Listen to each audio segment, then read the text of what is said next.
C'è anche Rosario Rizzuto, il rettore dell'Università di Padova, tra le persone vaccinate con il lotto di siero AstraZeneca bloccato dall'AIFA dopo la segnalazione di alcuni eventi avversi gravi. Una parte delle dosi del lotto ABV2856 erano state destinate proprio alla vaccinazione dei docenti universitari.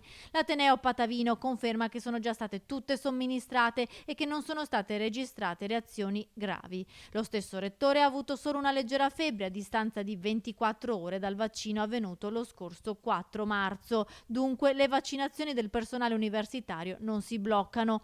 Parte del lotto al momento bloccato era stato destinato anche alle forze dell'ordine, in particolare alla questura di Padova. Lo confermano fonti del sindacato di polizia. Il segretario del SAP Padova, Mirko Pesavento, ci ha riferito di aver contattato il medico provinciale della polizia e di aver avuto conferma della sospensione della somministrazione del vaccino agli agenti.